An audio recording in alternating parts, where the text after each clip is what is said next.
Hello and welcome to the Film Jerk Podcast. I am your host, Edward Havens. Today's episode is the third and final part of an occasionally personal journey through one of the better summers for films during the 1980s, the summer of 1986. Our first episode covered the films of May and June, and our second, the films of July. Today we'll concentrate on the final month of the summer movie season, August. Friday, August 1st, would be historic in one sense. But before we get there, we need to talk about Friday the 13th, Part 6, Jason Lives. Sure, we were promised Part 4 was the final chapter, but how do you stop a money-making monster that audiences refuse to let die? Paramount would answer that question in 3 years, but for now, the producers of Part 6 were smart enough to wisely bring in Tom McLaughlin, the director of the 1983 indie supernatural horror hit One Dark Night, to both write and direct, and gave him unexpected latitude in shaping the story. His only note from the producers was to find a way to bring back Jason and make him the bad guy again. McLaughlin would be the one who molded Jason Voorhees into the paranormal phenomenon we all know and tolerate today. But then, retconning the incidences to multiple previous movies in order to get you to your preferred past was revolutionary. Not that audiences were all that impressed. Jason Lives would carry a $3 million budget, 40% more than Part 5, A New Beginning, but would, after opening in second place with more than $6.75 million from 1,610 theaters, end up grossing a total of $19.4 million, or 2.6 less than A New Beginning. Two things that would shock some in Hollywood. This would be the first Friday the 13th film since the original to get some half-decent notices, and it would be the only film in the series where the studio would actually ask the director of the film to put in more gore and more murders, when it usually needed to pull those things out to secure an R rating. It would also be the only Friday the 13th to feature zero nudity. Okay, what history was made on this day? This would be the day that the first Marvel Comics character would have their own motion picture. DC characters had already been in movies for decades, but it was finally time to put a Marvel character on screen. And of course it would be a popular character recognized around the world, right? Like Spider-Man or Iron Man or Captain America or Thor, right? Nope! Howard the Duck. Yes, Howard the Duck, the foul-mouthed, horny, cigar-chomping aquatic fowl with absolutely zero superhero powers. Only George Lucas could see all of the various Marvel characters that existed in the mid-'80s and go, that one, the Duck. I'm George Lucas, I can make this work. But he couldn't. The biggest problem with the film was that Lucas was trusting the film to his good friend Willard Huyck. The two met as students at the USC Film School, and together they, along with Huyck's wife, Gloria Katz, would create American Graffiti, and Lucas would have Huyck help shape the screenplay for Star Wars into the coherent mess we all know and love today. Huyck and Katz also wrote the screenplay for Indiana Jones and the Temple of Doom, and for their friendship and loyalty over the years, they were entrusted with the keys to the Duck. They wrote the screenplay, she produced, and he directed. And it's not like he never directed a feature film before. It's just that between Messiah of Evil, French Postcards, and Best Defense, his films were not very good. The biggest problem with the film I have is its uneven tone. Howard the Duck wants to be a family-friendly PG movie, but it also wants to be raunchy in a way that's inappropriate for a PG movie. And if you can't get the tone right, you're gonna have a lousy film. Not that the movie is a complete failure. Leah Thompson, fresh off Back to the Future, does her best mashup of Cyndi Lauper and Madonna as the lead singer and guitarist of an all-girl rock band called Cherry Bomb. Tim Robbins, still a couple years away from his breakthrough role as Nuke LaLoosh in Bull Durham, does as good as a job as he can, playing against a guy in a creepy-looking, life-size humanoid duck suit. And there's a good supporting cast, including Paul Guilfoyle, Jeffrey Jones, David Paymer, and Holly Robinson as one of Thompson's Cherry Bomb bandmates. The studio, Universal Pictures, got to see the film a few weeks before its opening, after spending $38 million making the movie and several million more trying to hype it up as having, quote, more adventure than humanly possible, unquote. It is said that after that screening for executives, two of them, Frank Price and Sidney Sheinberg, got into a fist fight outside the screening room over which one of them was to blame for giving the film the green light. Both executives denied the rumor of the fight, but Price would be gone from the studio not 2 months after the film opened. Well, after the film laid an egg. While it would open in third place that weekend with $5 million from 1,554 theaters, that would still be 25% less than Jason Lives would make that weekend. And you could have made 13 of those movies for the cost of one Howard the Duck. And it wouldn't get much better after that. In its third week of release, Howard would lose about 40% of its opening weekend theaters and would fall from 8th place in its second week all the way to 20th place in its third. After 3 months, Howard the Duck would be out of theaters with only $16.3 million in ticket sales, and it would be another 3 years before the next Marvel Comics adaptation would be made. But The Punisher would be released direct-to-video, as would 1990's Captain America. 1994's Fantastic Four movie would never officially be released, with good reason. In fact, it wouldn't be until Blade was released in 1998 that another Marvel Comics character would appear on movie screens. But there would be a happy ending for Miss Thompson thanks to the failure of this movie. The press for Howard the Duck leading up to its opening was so bad, she would accept a role in the movie Some Kind of Wonderful that she had previously turned down. She would state in an interview years later that she needed to get on another movie right away for fear of not working in Hollywood again, and that she never would have accepted the role of Amanda Jones had it not been for Howard the Duck's impending failure. It would be on the set of Some Kind of Wonderful where Thompson would meet director Howard Deutsch, who would become her husband in 1989.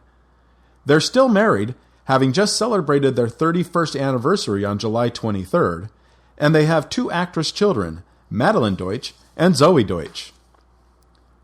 Also opening on August 1st was Choke Canyon, directed by Chuck Ball from United Film Distribution, featuring Stephen Collins as a cowboy scientist who is trying to develop an alternative energy source in the deserts of southern Utah, and Good to Go, directed by Blaine Novak from Island Visual Arts, featuring Art Garfunkel as a Washington, D.C.-based journalist who's working a story about a murder inside the city's burgeoning go-go music scene.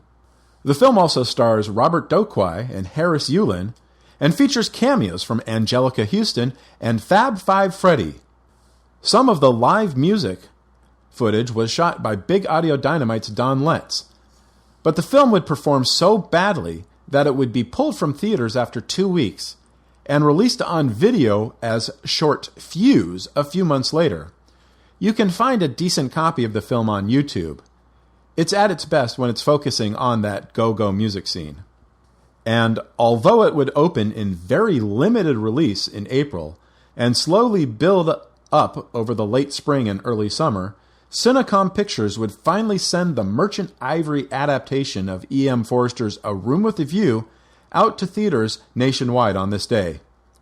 And finally, European Classics would have a sneak preview of L'Amour en Douce, the quote-unquote new romantic comedy from Edouard Molinaro, the director of La Cage aux Folles, featuring Daniel Auteuil as a man who ends up living with his new girlfriend, real-life girlfriend Emmanuelle Béaire, under the same roof as his soon-to-be ex-wife and her new boyfriend. Except L'Amour en Douce was not really new. It had opened in Paris a full year and a half earlier, and it eventually would not open in America at all. This sneak was literally your one chance to have seen the movie in theaters on this side of the Atlantic. Wednesday, August 6th, saw the arrival of Peter Smith's No Surrender, a British comedy released in America through Circle Films. In a seedy Liverpool bar, 2 groups of opposing revelers, Protestants and Catholics, are accidentally scheduled to celebrate New Year's Eve at the same pub at the same time. Joanne Whaley, Ian Hart, and Linus Roach are probably the only people you might be familiar with, but there is a hilarious cameo from Elvis Costello as a magician. Friday, August 8th would be another day that would alter the course of American film history forever. But before we get there, we need to talk about Blake Edwards' A Fine Mess. Blake Edwards, when you see a list of what he was involved with throughout his career, you can't help but know that he was a singular talent. He was the creator of the iconic Private Eye series Peter Gunn. He was the director of Operation Petticoat and Breakfast at Tiffany's and Days of Wine and Roses and Victor Victoria. And most importantly, he was the creative force behind the Pink Panther movie series, which makes everything he did after 1982's Victor Victoria that much melancholier. He ruined his Pink Panther legacy by first making a movie version of one of those TV clip shows trying to frame a new Clouseau movie around deleted scenes of Sellers' performances from other Pink Panther movies after his passing. Sellers' wife even sued Edwards and MGM, claiming the film would diminish her late husband's reputation, and she would be awarded more than $1 million in damages from the courts. Then Edwards proceeded to make another Pink Panther movie without Sellers, this time using American Ted Wass as an inept detective trying to find the missing Clouseau. Edwards was so sure the Pink Panther formula was so not dependent on Sellers as Clouseau that he signed Wass to a 6-picture deal. There would not be a second Pink Panther film with him. Then Edwards tried to remake the great Francois Truffaut movie The Man Who Loved Women, which was a disaster even with Burt Reynolds as the man who loved so many women, including Edwards' daughter, Jennifer Edwards. And then there was Mickey and Maude, a horrid rom-com where Dudley Moore is married to Anne Reinking and in a relationship with Amy Irving, and the comedy comes from him knocking both of them up around the same time. Which brings us to A Fine Mess. A mess, absolutely. How fine is it? There's not even a quantum of acceptableness. It was supposed to be a modern remake of the great Laurel and Hardy short The Music Box, and semi-improvised like Edwards' late 60s hit The Party, but like many a Columbia Pictures movie of this era just before the arrival of Sir David Putnam to the lot, it's an incomprehensible mess. Sure, there's a subplot about a piano in there, but one of the lessons Hollywood keeps forgetting is that you don't need to remake something that was already pretty much perfect to begin with, especially something that was only a half hour long, and is literally one gag repeated over and over, ever so slightly exaggerated with each reoccurrence. Which is why Edwards had to come up with a whole other main plot about Ted Danson and Howie Mandel on the run from the mob and the police when they stumble into a horse race fixing scheme gone awry. The reviews were savage and the audiences small. A Fine Mess would open to 9th place with $2.62 million from 1,162 theaters and would lose more than a third of those theaters after just 1 week.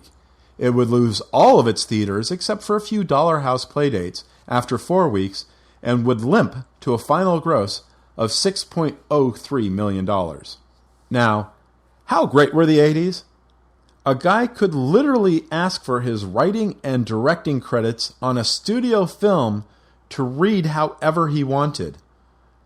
Like, why would you call yourself just Steve Holland when everybody called you Savage because you once kicked a kid in the teeth during a youth soccer game?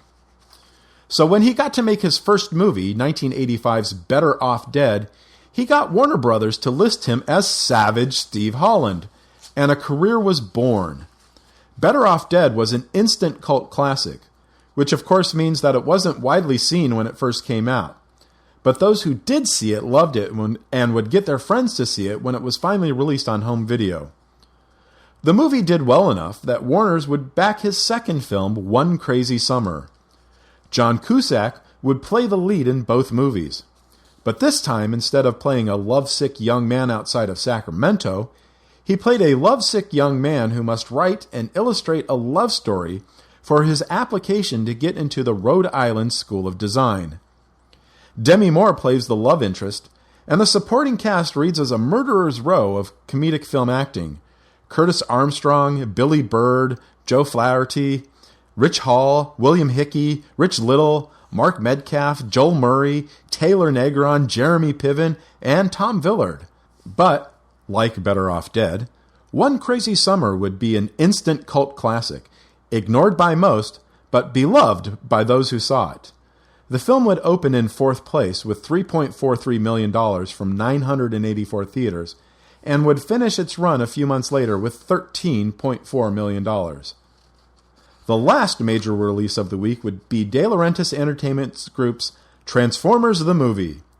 At the time of its release, the Transformers cartoon series had been running for 2 years, and the movie was designed to both capture not quite yet fans by showing off what the Transformers could do on the big screen, and get fans in by coming up with a story that would bridge seasons 2 and 3. Nelson Shin, who produced the television series, directed the movie, and he would have a budget 6 times larger than an average episode to work with. A good portion of that budget, though, would go to a world-class group of voice talents, including Eric Idle, Judd Nelson, Leonard Nimoy, Robert Stack, and, in their last roles before their passings, Scatman Crothers and Orson Welles. I've never seen the Transformers in any form, movie or television, so I can't attest to its quality, but the box office numbers show whatever would drive the nostalgic feud franchise 21 years later wasn't around just yet. The Transformers movie would open in 14th place with just under $1.8 million from 990 theaters.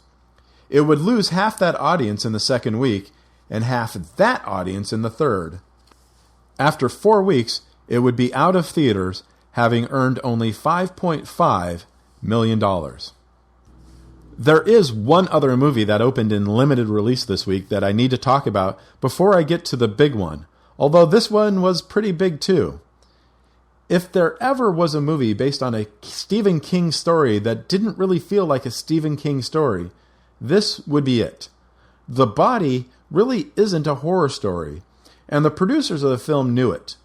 When the posters for the newly retitled Stand By Me were released, there was no mention of the author or his novella, in sharp contrast to several recent movies that would give the author a possessory credit in the title on the poster. Stephen King's Cat's Eye, Stephen King's The Dead Zone, Stephen King's Firestarter, Stephen King's Silver Bullet. But, truth be told, the Stephen King name, at least when it came to movies, was all but played out at this time.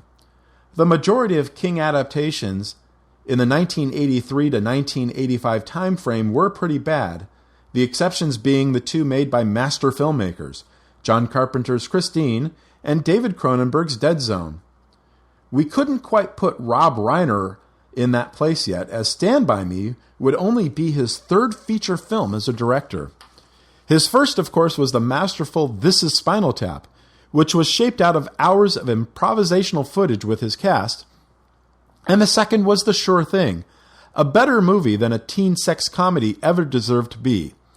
But it would be Stand By Me that would put Reiner in the master filmmaker category. 4 12-year-old boys from a small town in Oregon go on a day-long adventure to find the body of a missing boy just outside town. Corey Feldman, Jerry O'Connell, River Phoenix, and Will Wheaton play the boys, and they are supported by another great group of actors.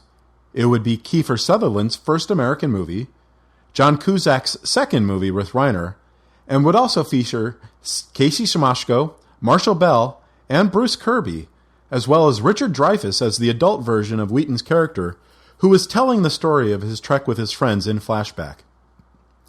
Stand By Me finds the right balance between joy and melancholy without leaning too strong into nostalgia, and one has to wonder just how different a movie it could have been had it been directed by the producer's first choice, Adrian Lyne. Yes, the director of Flashdance and 9.5 Weeks. The producers and director couldn't agree on a price, and Reiner would come aboard soon thereafter. The film was set up at Embassy Pictures, where Reiner had made Spinal Tap and The Sure Thing, but a few months later, the owners of Embassy Pictures, including mega-producer Norman Lear, sold the company to Columbia Pictures, and the new corporate owners were ready to cancel the movie for lack of faith in the material. Lear put up the entire $8 million budget himself, which ended up triggering a clause in the original contract that left the film without a distributor. The final movie was screened for the powerful Hollywood agent Michael Ovitz, and Ovitz would help sell the film to Columbia Pictures. But first there was the issue of the title. At this point, it was still being called The Body, which didn't sit too well with Columbia. According to co-producer and co-writer Ray Gideon, Columbia felt The Body sounded too much like a sex film or a bodybuilder film. Reiner was already planning on using the 1961 Ben E. King hit song for the closing credits and suggested Stand By Me as the title. The film would open in 16 theaters in major cities and would gross damn near $250,000. The second week, it was still playing in just 16 theaters, but its gross actually went up 5%. It would expand to 745 theaters in its third week, coming in second place with $3.8 million. And then, in its fourth, fifth, and sixth weeks of release, it was the #1 film in America. By Thanksgiving weekend, 4 months later, it would still be playing in 716 theaters, and it would still be in the top 10. It would continue to play for several more months, finally finishing its box office run in March of 1987 with more than $52.28 million in ticket sales. Which finally brings us to the movie I've been teasing for 2 episodes now, the first film from Shelton J. Lee. Tube socks, $3 for $5. $3 for $5. Hi, I'm Spike Lee. When I'm not directing, I do this. It pays the rent, puts food on the table, butter on my whole wheat bread. Anyway, I had this new comedy coming out. It's a very funny film. She's Gotta Have It. Check this out. Nola was something special. She had this amazing effect on men. Please, baby, please, baby, please, baby, baby, baby, please. Good night. Good night. Wait a minute. Is Jamie there? I was the best thing that ever happened to Nola, darling. Ask her, she'll tell you that herself. Why, she worshipped me. I've never seen anybody who liked to look at themselves more than you do. Don't you ever get tired? Never happened, baby. Stop. Nola, stop. Nola knew what she wanted. And she's gotta have it. Nola Darling would never marry a non-modeling, non-weightlifting, pseudo-black man like yourself. You know, Nolan, you done me wrong. Please, baby, please, baby, please, baby, baby, baby, please. No, Jamie, you're okay. You know, I've been thinking. I'm gonna hook you up. With Nola, you get 4 days, I'll get 3. It's mighty black of you. But I get the weekends, though.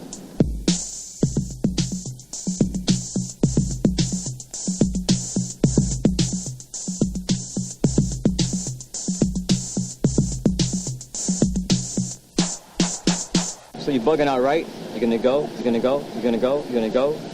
If you don't, I'll still be here on this corner. Tube socks, $3 for $5. $3 for $5. Tube socks, $3 for $5. $5.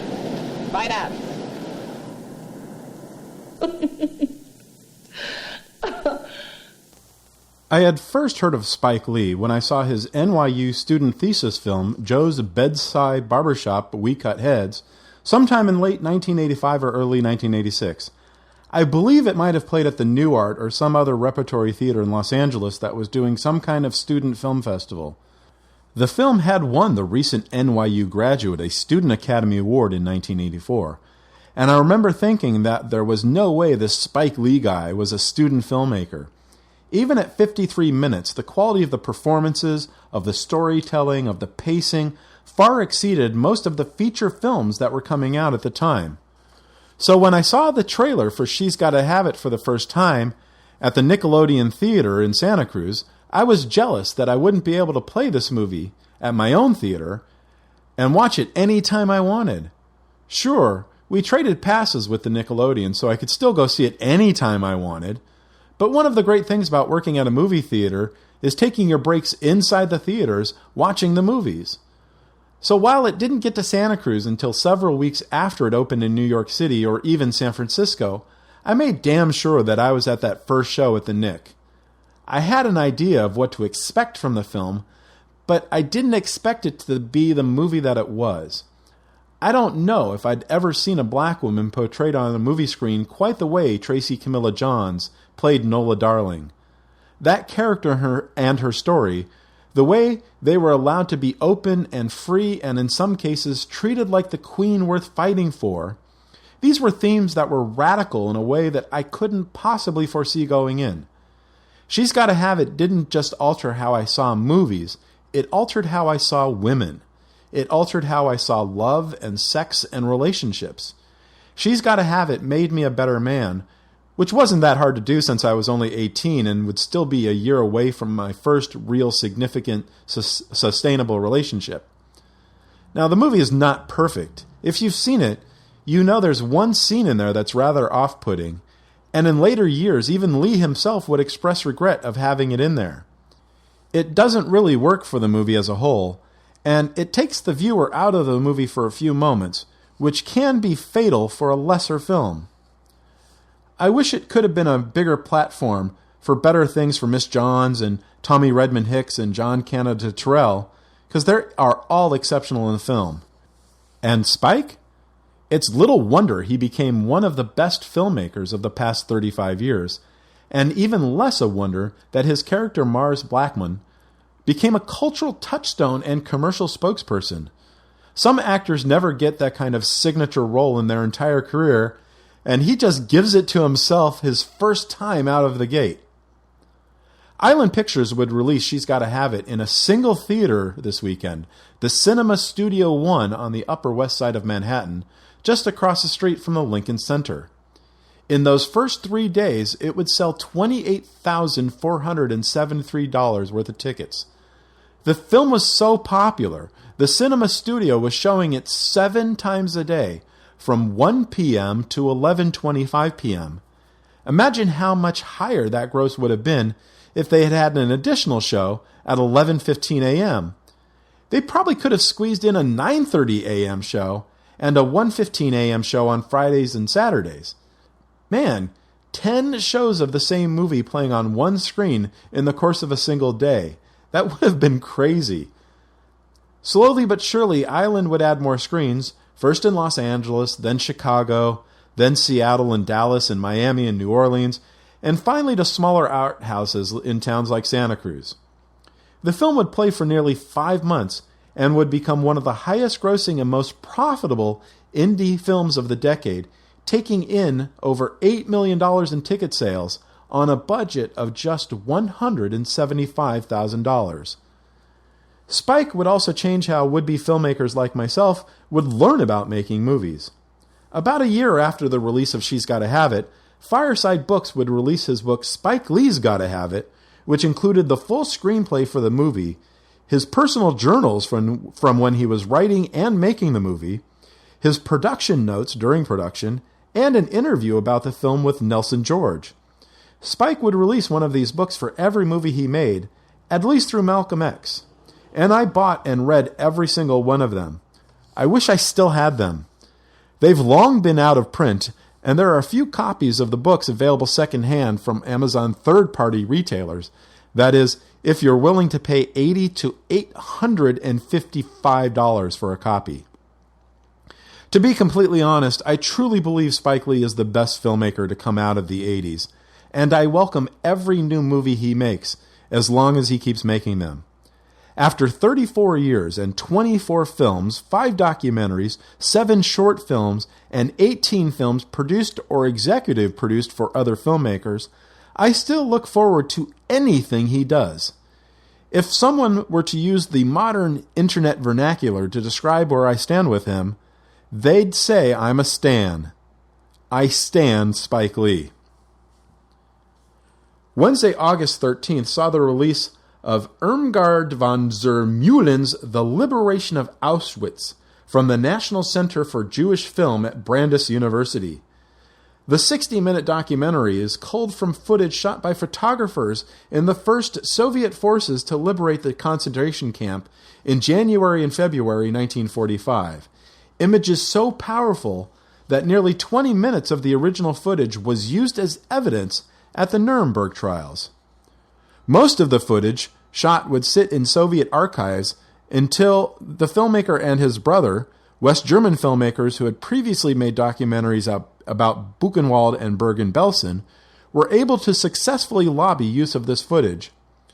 What's interesting about the film is that the filmmakers intercut the Soviet footage with an interview of one of the photographers who shot the footage 40 years earlier, who admits that even amongst the documenting of all this living horror, there were staged opportunities for Soviet propaganda.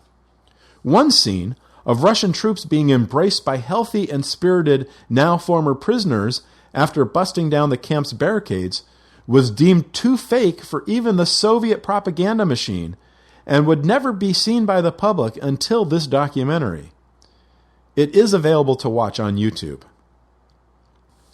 Friday, August 15th saw the release of a lot of lousy movies, a couple of decent ones, and an overlooked gem by one of cinema's consistently underrated filmmakers. Mark L. Lester would not be considered one of cinema's consistently underrated filmmakers.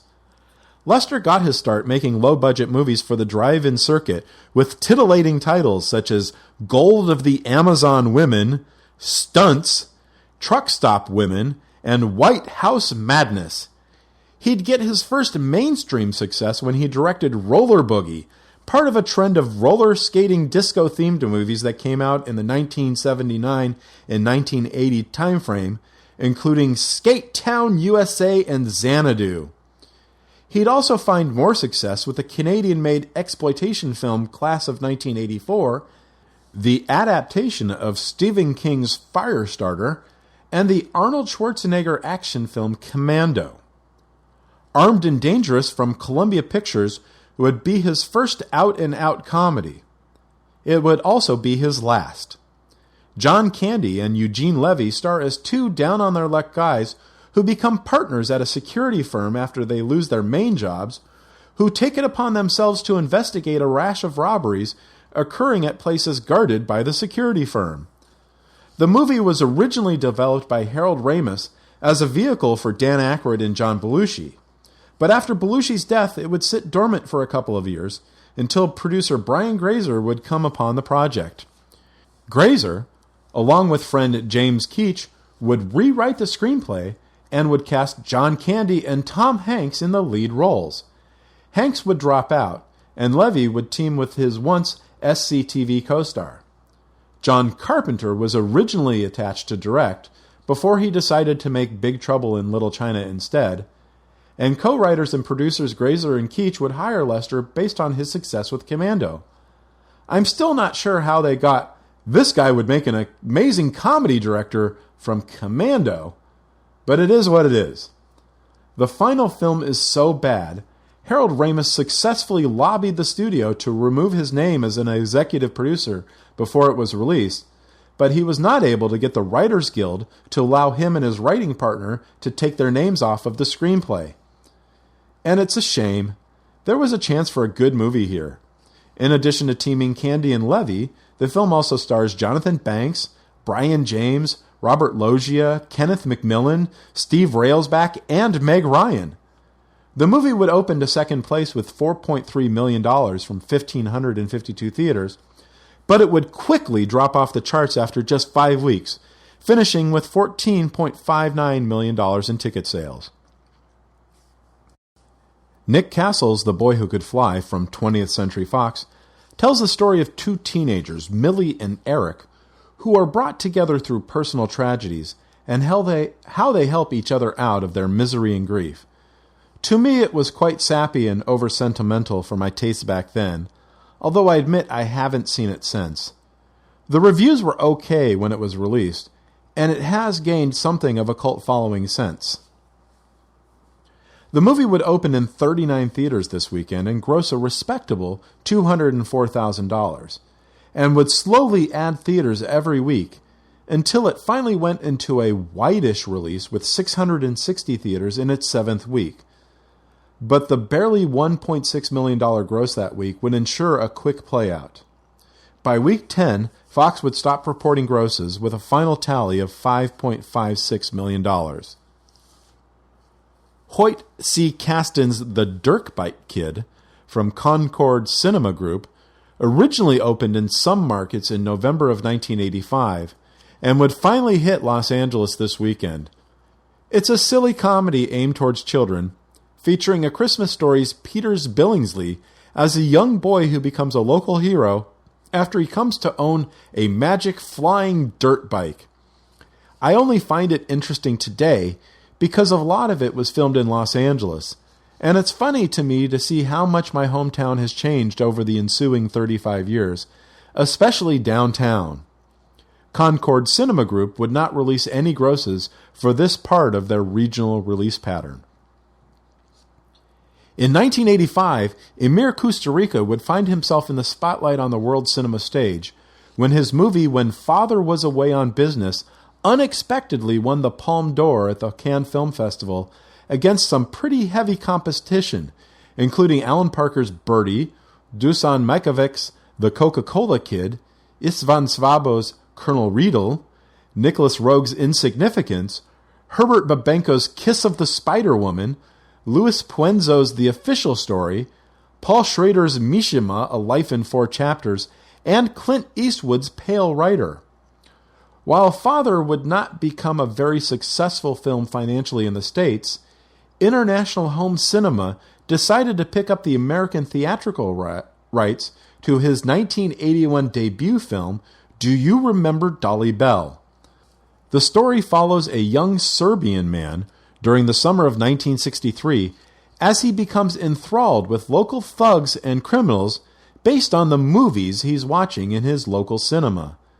There's a very poor dupe of an old VHS tape of it on YouTube, but you're going to need to know Serbo-Croatian to understand it, as it has no subtitles. David Cronenberg's The Fly from 20th Century Fox. You know, I hate to admit it, but as much as I think that this is a fantastic movie, I've had no desire to ever revisit it again, which is par for the course for me when it comes to body horror movies of David Cronenberg. Shivers? I've only seen it once. Rabid? Only seen it once. The Brood? Once. Scanners? Once. Videodrome? Once. Dead Ringers? Once. Naked Lunch? Only once, and I've owned the Criterion DVD since the day it came out. I've at least opened the DVD and read the inserts, even if I've never watched the film again. Crash? Once. In fact, the only Cronenberg movie I've ever seen more than once is The Dead Zone, and it's easily been 20 years since I've seen it, if not longer. I acknowledge Cronenberg is a master at what he does. I'm just not into most of what he does. When I think back about The Fly, it's hard to imagine this being anything else. The screenplay is spot on in its building of tension and suspense. The reframing of the story for modern times is impeccable. The directing and editing are in amazing sync, and the casting of Goldblum and Davis is perfection. Yet we almost had a completely different movie. Fox owned the rights to The Fly because of the 1958 movie, and they weren't too keen on making a remake. Odd, right? Why? Because they didn't like the idea that the hero was becoming the villain. But after a regime change at the studio, Fox was ready to climb aboard, and British filmmaker Robert Bierman would be hired to direct. But a personal tragedy would occur in Berman's family while the movie was in pre-production in the UK, and he would leave. Mel Brooks' production company Brook Films would produce the movie, but Brooks himself, like with The Elephant Man 6 years earlier, would not take a personal credit on the film. And much like he did when he signed David Lynch to make The Elephant Man, Brooks would personally step in to ensure Cronenberg, whom Brooks admired and wanted to work with, took over the film. Cronenberg's agents asked Brooks for $800,000 for their client to direct the movie and another $150,000 to rewrite the script. And Brooks came back with an offer of just a straight $1 million. Cronenberg's first choice for Seth Brundle was not Jeff Goldblum, but John Malkovich. When Malkovich declined the role, Cronenberg next went to Richard Dreyfuss. When Dreyfuss declined, Cronenberg went to Goldblum. So clearly he had a very specific idea of the energy he wanted for Brundle. And while Goldblum and Geena Davis would be dating by this time after co-starring in the 1985 comic horror dud Transylvania 6-5000, Davis would get the role of Ronnie on her own. Cronenberg was keen to work with her regardless of her relationship with Goldblum. The $13 million film would be shot in and around Cronenberg's hometown of Toronto over the course of 10 weeks in the fall of 1985, and it would only go through a couple of minor changes during post-production.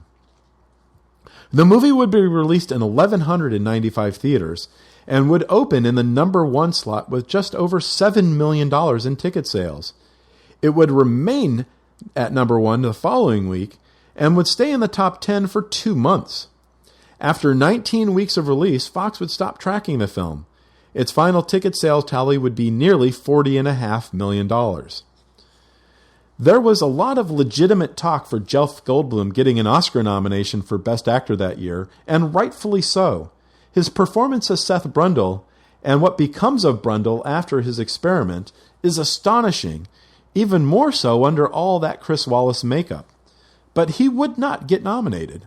Some, like Gene Siskel, would claim it was a bias of older Academy members about nominating actors in horror films, although it didn't stop the Academy from nominating Sigourney Weaver this same year for Aliens. The film would only get 1 nomination for Best Makeup Effects, which it would win. And Chris Wallace would be hired to direct the 1989 sequel, which had some interesting concepts, but couldn't quite bring them all together.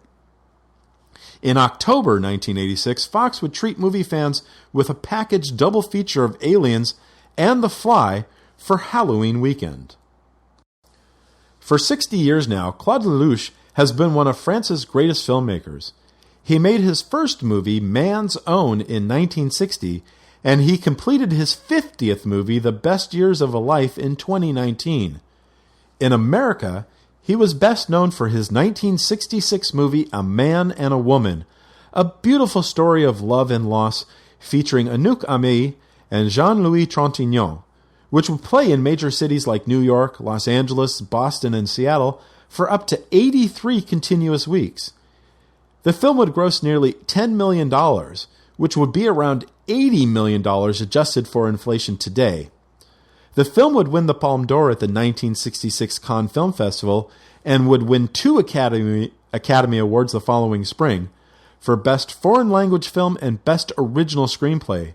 Lelouch would be nominated for Best Director and Aimée Best Actress. In the mid-1980s, Lelouch started to wonder what his characters would be up to 20 years later, and he turned that idea into the story and screenplay for A Man and a Woman 20 years later. The man is still pretty much the carefree playboy he fashions himself to be in the public eye, and the woman has moved up from a script supervisor to a filmmaker in her own right, who, after making and releasing an expensive bomb, contacts the man to ask permission to make a movie of their story. There's something magical that happens when Lelouch comes together with Aimée and Trintignant to make a movie about these 2 characters. But sadly, 20 years later, American audiences would not be as captivated with A Man and a Woman as they had been a generation earlier. As much as Warner Brothers did support the movie with a prominent ad campaign in major markets, after 9 weeks in theaters, the film would only sell about $227,000 worth of tickets in America. It would be far more successful in Europe. Oh, and that 50th movie made last year? It's actually part 3 of this series, although it was The Best Years of a Life. Like 20 years later, The Best Years of a Life would screen out of competition at the Cannes Film Festival and would do decent business in limited release throughout Paris and France. Sadly, it has not been picked up by an American distributor or streaming service. In 1986, Michael Mann was far better known as the creative force behind Miami Vice than as a filmmaker. He had directed 1981's Thief, a realistic look at the life of a safecracker, starring James Caan, and 1980's The Keep, a mess of a sci-fi horror hybrid that had a very troubled and protracted production, but neither of them were commercial successes upon their release. Manhunter would be the first time he'd have the clout to make the movie he wanted to make the way that he wanted to make it, and he would knock it out of the fucking park. It was, still is, and will probably always be the single best movie of all the movies that would come out of the Hannibal Lecter cinematic universe. And it's crazy to think just how much different this movie would have been with a different cast. Instead of William Peterson, producer Dano De Laurentiis, now operating his own studio and distribution company out of North Carolina, wanted Richard Gere, or Mel Gibson, or Paul Newman. But Mann had seen an early cut of William Friedkin's To Live and Die in L.A., and lobbied hard for Peterson. And instead of Brian Cox as Lecter, it could have been Brian Dennehy, John Lithgow, Mandy Patinkin, and remember, this would have been right before Patinkin starred as Indigo Montoya in The Princess Bride, or, curiously enough, William Friedkin, who, while an interesting choice, would have brought the wrong energy to the role. Watching Cox, who's only on screen for a couple minutes, and you can't help but see just how much Anthony Hopkins' future performances as Lecter were cribbed from Cox's performance here. And in a little ironic sidebar, when Cox was making Manhunter, Hopkins would be playing King Lear at the National Theatre in London. When Hopkins was making Silence of the Lambs, Cox would be playing the same role at the same theater. In Manhunter, Mann and his cinematographer Dante Spinotti relied heavily on strong color cues and tinting, not unlike what Bernardo Bertolucci and his cinematographer Vittorio Storaro would implement on many of their collaborations from The Conformist to The Last Emperor. Many of the scenes with Peterson's former FBI profiler would be strongly shaded blue, while most of the scenes with Tom Noonan's serial killer would hue green or magenta. Some tintings were subtle, and some were not. The film would also feature Joan Allen, Dennis Farina, Kim Greist, and Stephen Lang. Opening in 779 theaters, Manhunter would gross about $2.2 million, only good enough for 8th place, and would disappear from theaters after a few weeks and only $8.62 million in total ticket sales. There were two other foreign films that would open on the 22nd. Sandy Wilson's My American Cousin from Spectra Film is a semi-autobiographical story about a tween girl in British Columbia who wants to be treated like an adult instead of a child and gets exactly what she asks for when her older American cousin arrives in his red convertible Cadillac for the summer. The film would win 6 Genie Awards, the Canadian equivalent of the Oscars, including Best Picture, Best Director, Best Screenplay, and 2 acting awards for its young leads. Nadine Trintignant's Next Summer from European Classics would star the director's ex-husband, Jean-Louis, and their daughter Marie, alongside 3 of France's biggest stars, Fanny Ardant, Claudia Cardinal, and Philippe Noreau, who would play the patriarch of a family full of complicated characters and connections. It would not make much of an impact at American theaters, but the family would work together again a few years later on another movie that would be written by the couple's son, Vincent. On August 22nd, Atlantic Releasing would put Robert M. Young's Extremities into theaters. Farrah Fawcett stars as a museum worker in Los Angeles who finds herself inside a living nightmare when her would-be rapist tracks her down and breaks into her apartment. She's able to turn the tables on her attacker, and once she ties him up, starts to subject him to the same kind of mental and physical torture he was using on her. James Russo plays the rapist, and Alfre Woodard and Diana Scarwood play Fawcett's roommates. It's a well-made movie, and it would become the biggest success of Young's directorial career. It was also supposed to remake Farrah Fawcett into an actress and not just a jiggle queen, but she would get no career bump from her well-received performance. She would be nominated for a Golden Globe for Best Actress in a Drama, but not the Oscar nod she was hoping for. The film would open to ninth place with $2.3 million from 605 theaters, but would have the second highest per-screen average of any movie in wide release that week.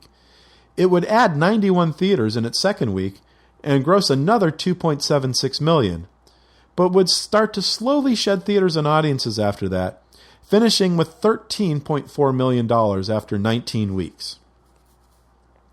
Fred Decker's Night of the Creeps is one of those movies I've never gotten around to seeing, even after spending 2 years as star Jason Lively's neighbor across the hall in an apartment building in Hollywood in the early 90s. I honestly don't know why I've never seen it. Maybe it's because I'm not a big horror movie nerd. I'm not a fan of zombie movies, and I'm not a fan of movies that spend a lot of energy being blatant homages to other films and other filmmakers. A lot of my friends really love Night of the Creeps. It's developed a strong cult following, and it's got some really good reviews from writers and critics I trust. This would be the debut film from director Decker, who 2 years later would make another homage-filled movie, The Monster Squad, which he would co-write with his longtime friend Shane Black. Like Night of the Creeps, The Monster Squad would have a short life in theaters and a long afterlife on home video and cable. In the early 90s, Decker would get the chance to direct the third film in the RoboCop series. Comics legend Frank Miller, who helped write the second movie in the series, was brought back to help write the third, and he tried to add into his screenplay for Robo 3 a number of the rejected ideas from his screenplay for Robo 2, which were again rejected and led Miller to not work on any movie for another 14 years. And then Peter Weller decided he'd rather make Naked Lunch than another Robo movie. Peter John Burke, the star of several Hal Hartley films, was brought in to play Robo, and he's pretty good. But sadly, Orion needed a hit and decided the best thing to do with RoboCop 3 would be to make it a more family-friendly PG-13 movie. A crazy idea to anyone who, has actually seen RoboCop. And then Orion went bankrupt before they could release the film in the spring of 1992, and the film would sit on the proverbial shelf for more than a year and a half. When it finally came out in November of 1993, RoboCop fans rejected the toned-down violence and rather dull storyline. The film would only gross $10.6 million, the lowest in the series, and Decker still has yet to direct another feature film since. So, yeah, I'm talking about the director more than his first movie. Small slug-like things turn people into zombies. Many of the characters are named after horror filmmakers. Boy tries to save unrequited love from slugs and zombies. They save the night? Or do they? The film, released by TriStar Pictures, one of two new movies they would release today, would open in 70 theaters nationwide. I found 68 of those in the New York City metro region. I'm not sure where the other two were, but in those 70 theaters, the film would gross nearly $221,000, or $3,154 per screen, which isn't all that bad for 1986. The last weekend of theaters being open nationwide before the coronavirus shut them all down, March 6th through March 8th, the new Ben Affleck movie, The Way Back, had a per-screen average of $3,006, and in and around New York City in August 1986, the top ticket price for weekend shows were only $6.50, compared to an average nationwide ticket price of $9.25 during the first quarter of 2020. And in its second week of release, Night of the Creeps would benefit from the Labor Day holiday weekend and see its gross increase nearly 30% from those same 70 theaters. And yet, TriStar would stop tracking grosses after that second weekend, and the film would soon be gone from theaters with only $591,366 in total ticket sales. Tobe Hooper's second movie of the summer for Cannon Films, the Texas Chainsaw Massacre 2, would arrive in theaters without an MPAA rating, which Cannon could get away with not being a signatory of the Motion Picture Association at the time. The film would star Dennis Hopper as Lefty Enright, a former Texas Ranger who is also the uncle of Sally and Franklin from the first film. Lefty has spent the past 14 years looking into the disappearance of his nephew, and he's going to get his revenge by any means necessary. This is the movie that would make Bill Moseley a staple of the horror movie genre for decades, but it would sadly be the last hurrah of sorts for Hooper, at least for cinema. Chainsaw would open in 5th place with $2.8 million from 1,474 theaters, a pretty massive amount of locations for an unrated horror film. The film would play mostly at drive-ins throughout the fall, finishing with $8.025 million in the till. Hooper would direct a couple more poorly received features, and spend most of the final 15 years of his life doing some pretty good work on television before passing away in 2017. TriStar's second movie this weekend was Robert Mandel's Touch and Go.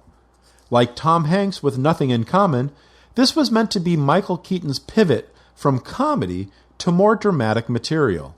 Keaton would play a star hockey player whose life changes after he almost gets mugged by a gang of young teenagers. The film also stars then 12-year-old Ajay Naidu as the youngest member of the would-be gang, and Marita Conchita Alonso as his mother. But Touch and Go would not be quite the success Nothing in Common would become. Touch and Go was originally filmed in late 1984 for Universal Pictures, who would shelve and eventually sell the film off to Columbia Pictures' sister distributor. TriStar would only send the film out to 51 mostly rural theaters, where it would gross an okay $127,000. It would eventually top out a few weeks later with 200 play dates and leave theaters after 10 weeks and $1.254 million in ticket sales. Miramax Films, the then very small independent distribution company, usually open their new movies in New York City first before opening them in Los Angeles a few weeks later. For some reason, they did the exact opposite with Billy August's 1984 film Twist and Shout, a sequel to his 1983 movie Zappa, which opened at the Cineplex Beverly Center a full 5 weeks before arriving in the Big Apple. Two friends start a band to meet girls, and they find themselves in a weird love quadrangle when Bjorn falls for Anna and Eric falls for Kirsten, but Kirsten wants Bjorn. The film, which would be Denmark's entry into this year's foreign language film Oscar race, but would not be nominated, would find a small measure of success in America, and August and Miramax would team up for the release of two of his next 3 films, 1987's Pele the Conqueror and 1993's The House of the Spirits. West German author and filmmaker Uwe Brandner's 1977 drama 50-50 would finally get an American theatrical release through New Line Cinema on this day, opening at the Thalia Theater on the Upper West Side of New York City. Hans-Peter Hallwachs plays an architect in Munich going through a severe midlife crisis. Brandner shot his movie in black and white to compound the sense of impending disaster in his lead character's life. On Wednesday, August 27th, a pair of independent films would make their theatrical debuts in New York City. Anthony Simmons' Black Joy from Oakwood Entertainment opened at the Embassy 3 in Times Square, nearly 9 years after it made its debut in its home country of Britain. It's a drama about a young man from Guyana who learns the ways of the big city when he moves to the Brixton section of London, where many other West Indian natives have settled. The film received decent reviews upon its release, and you can watch it now on Amazon Prime, although they, for some unknown reason, have it listed as being directed by 2-time Bond director Martin Campbell, who co-produced the film. Dan Bessie's Hard Traveling from New World Pictures opened at the Embassy 72nd Street Theater on the West Side. Bessie adapted his screenplay from his father Alva's 1941 novel Bread and a Stone. If you don't know the name Alva Bessie, he was one of the Hollywood 10, a group of screenwriters who were jailed and blacklisted from Hollywood for refusing to openly testify when they were called before the House Un-American Activities Committee. Alva Bessie would never work in Hollywood again, although he would find some success as a novelist, satirically deriding Hollywood and its double standards. Alva Bessie would assist his son in helping to get hard traveling in front of the cameras before he would pass away in 1985. Ellen Geer stars as a widowed mother of two in Depression-era America who falls for J.E. Freeman's uneducated janitor and must deal with the fallout of her new love being accused of murder. August 29th, the final weekend of the summer movie season, would end with a thud, helping to create the now accepted truth that studios dump their embarrassments on Labor Day weekend so they can be summarily ignored and forgotten. Rennie Harlin's debut film, Born American, from Cinema Group, was supposed to be a Chuck Norris movie, except there would be a delay in production due to a loss of funding. When the producers finally found a new source of money, Chuck Norris would not be available to make the movie, so Harlin and his co-writer would jigger the script and cast Norris's son Mike as the lead. Even without Norris père, Born American would still be the most expensive movie made in Finland. The younger Norris would star as one of 3 American students on vacation in Finland who are taken captive by Soviet forces after they cross into communist Russia for shits and giggles. The movie would become Cinema Group's largest release in terms of playdates. The movie would open on 1,071 screens and would gross a decent $2.225 million. Good enough for 9th place this weekend, but it would quickly drop from there. In its remaining 16 weeks in theaters, the film would gross a combined $1.16 million more. Paul Lynch's Bullies from Universal Studios was probably never going to be a hit film. It's a Canadian wannabe version of the Romeo and Juliet story, with Olivia d'Abo as a young woman who must keep her romance with the son of her father's rival secret. And believe it or not, the Canadian version of the movie is far more violent than the American version. 6 minutes had to be cut from the film to secure an R rating in America.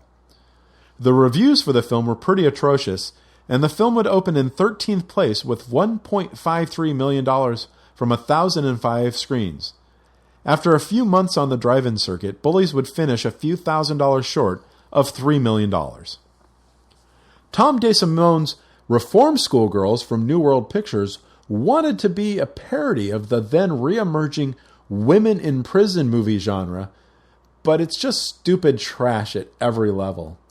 Yet, it's also one of the longest playing movies of the 1980s, but not because anyone actually wanted to see it. New World was able to talk a few drive-ins to keep playing it as the B title with a more popular movie for more than 2 years. But the final gross would reflect its stinker status, with just over $2.5 million in grosses. That's an average weekly gross of $20,410 over the course of 2 years, including an opening weekend of 36 theaters in and around New York City's tri-state area and 40-plus screens in and around the Los Angeles metropolitan region. And at many hardtop theaters in Los Angeles, not just drive-ins, Reform Schoolgirls opened as the second title of a double feature with Rennie Harlin's Born American. And on other screens, it would be the first title of a double feature with David Winter's Thrashin', which we'll get to in a moment. But first, we must spend a moment, and I only mean a moment, talking about Jim Goddard's Shanghai Surprise for MGM.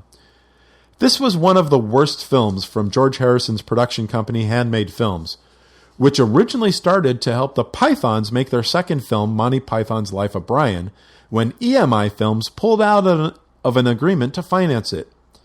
In the ensuing 10 years, Handmade would get such films as The Long Good Friday, The Missionary, Mona Lisa, and Time Bandits get made. And after this disastrous teaming of the then husband and wife team of Sean Penn and Madonna, Handmade would redeem themselves by helping to make Five Corners, How to Get Ahead in Advertising, and With Nail and I.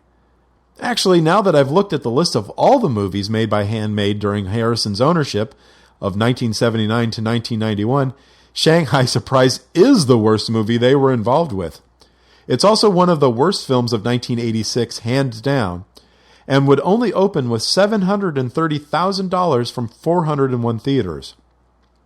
These few sentences are probably the most anyone has talked about this film in years, and hopefully this will be the last time I will ever talk about it, unless one of my best friends, former roommate and one-time Film Jerk contributor Dick Hollywood, talks me into doing an episode on handmade films, as he's been trying to do.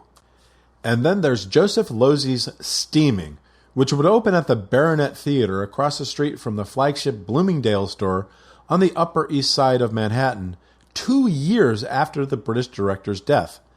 Diana Dors, Sarah Miles, and Vanessa Redgrave are amongst a group of women who meet at a run-down public bathhouse in London to kvetch about their lives and help empower each other.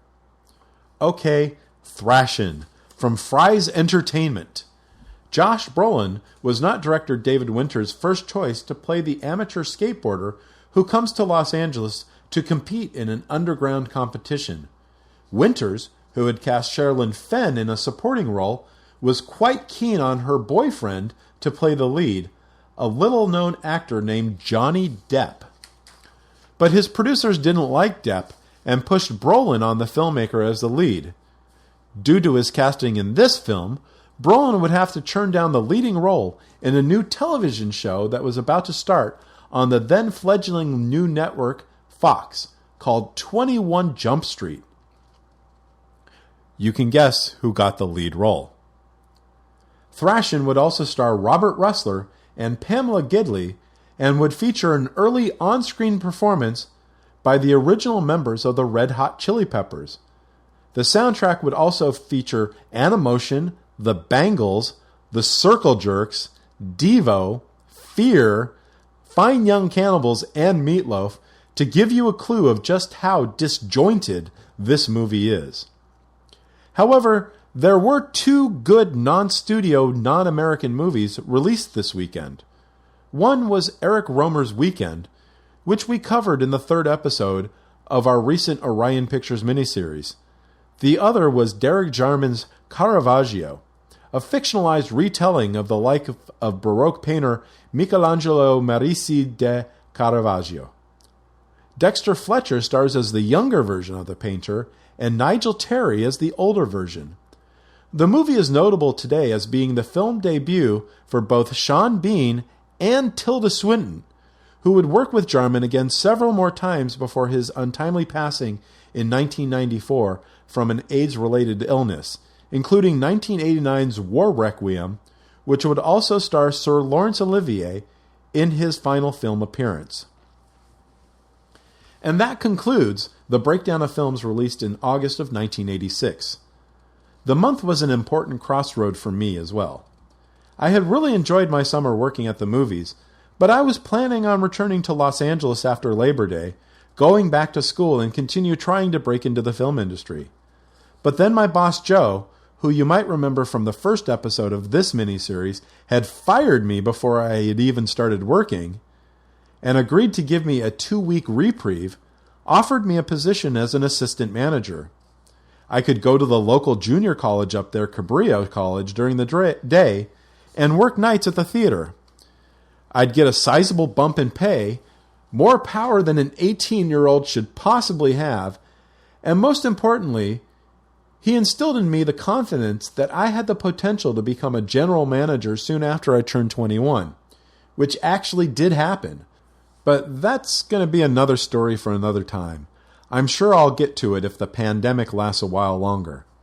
For the next episode, I'm going to do something new for this podcast, a show dedicated to one single movie, Tapeheads, starring Tim Robbins and John Cusack, a personal favorite from 1988 that I can admit is not a great movie. I haven't seen it in nearly 20 years, so it'll be interesting to see if it still meant as much to me at 52 as it did at 20 or at 35 when I was still harboring fantasies about being a filmmaker. We'll talk again soon.